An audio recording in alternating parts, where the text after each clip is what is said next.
Yung babaeng padaan-daan na yun dito. Parang hindi yung taga rito. Negra!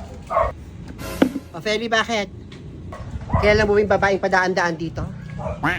Hindi ko nga rin kilala eh. Hindi ko maaninag yung mukha. Padaan-daan nga. Mukhang hindi taga rito. Tama ka. Mukhang hindi taga rito. Sige. Sige. Good night.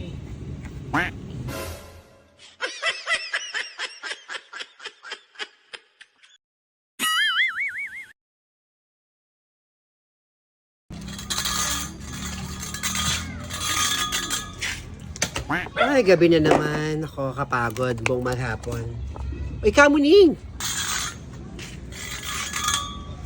Nadayo yata kayo. Nako, Negra, gusto ko lang kayong balaan. Hindi nyo ba nararamdaman sa panahon ngayon? Naglalabasan ng mga masasamang espiritu. Doon sa lugar namin, may nahuling malaking ibon. Isang uri ng tik-tik yun. Na siyang sumisira ng mga bubong ng mga taong nagdadalang tao. Totoo ba yung Kamuning? Nakatakot naman yung mga pinagsasabi mo? Kanina habang naglalakad ako papunta rito, nakasalubong ko ng isang babae. Hindi ko siya tinignan sa mga mata dahil pag nakuha niya ang aking paningin, maaakit ako sa kanya at magiging kagaya niya ako. Si Kamuning to. Ano naman kayang... Nakakaramdam ako ng kakaibang enerhiya dito eh. May buntis dito sa eskinita ninyo. At yan ang pinupunteriya ng mga aswang ngayon. Tama yung hula ni Kamuning na may nagbubuntis nga rito. Hindi kaya aswang yung babaeng padaan-daan dito? Nako, ultimo aswang? Alam nang nagbubuntis si Nena? Wala na talaga. Lahat ng lihim lumilitaw. Ang galing naman ni Kamuning. Paano kaya nalaman niyang may nagbubuntis dito sa lugar na to? Buta hindi niya alam na sino na yung nagbubuntis. Kung may kilala ka nagbubuntis o nagdadalang tao, Negra, sabihin mo na magsaboy ng mga asin sa pintuan, sa bintana, pati sa kanyang bubungan para hindi lumapit yung mga ik-ik, mga tik-tik, mga tikbalang o mga manananggal na pwedeng sumipsip sa kanilang dinadalang bata. O Kamuning, sasabihan ko kung yung babae nagbubuntis kapag kilala ko, sasabihan ko na magsaboy nga ng asin sa bahay nila. Takot naman. Nakakaramdam ako na malapit lang dito ang babae nagbubuntis sa lugar na to.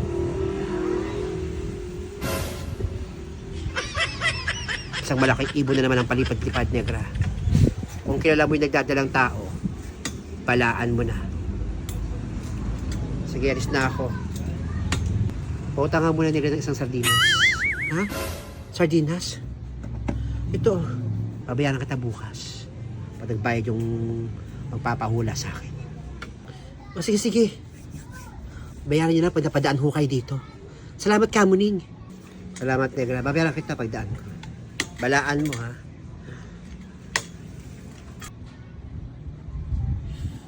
Takot naman. Masabihan nga si Nena magsaboy ng asin. Ang galing ni Kamuning.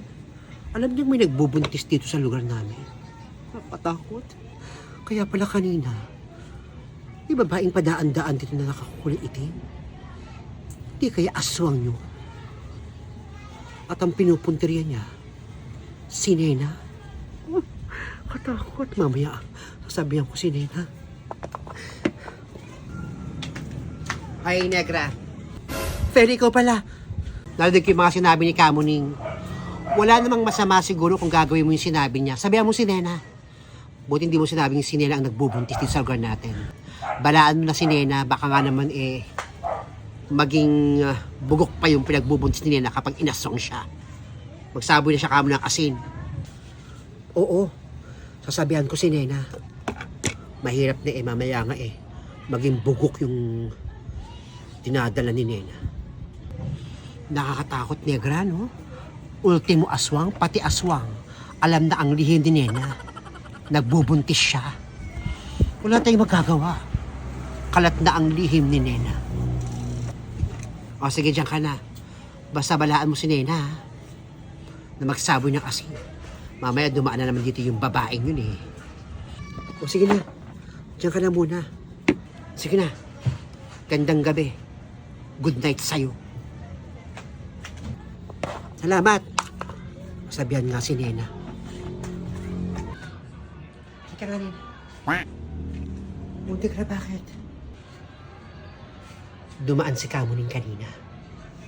At ang sabi niya, meron siyang nararamdaman na may babaeng nagbubuntis dito sa lugar natin. Pero hindi niya alam na ikaw yon. Binalaan niya ako. Sabi niya, magsaboy ka daw ng asin sa bintana, sa pintuan, at sa bubong. Dahil ikaw yung pinupuntirin ng mga tik-tik, mga tikbala, mga manananggal. Kakaba naman yan. Kaya pala kagabi, habang natutulog ako, may kumuklus-kus dun sa bubong namin. Ha? Kagabi? Talaga? So malamang ayun na yun. Kasi kanina may dumadaang babae na kaitim. Laging patingin-tingin dito. Magsaboy ka na ng asin. Sige na. Oo. Magsasaboy na ako ng asin. Sige na, gabi na patutulog na ako.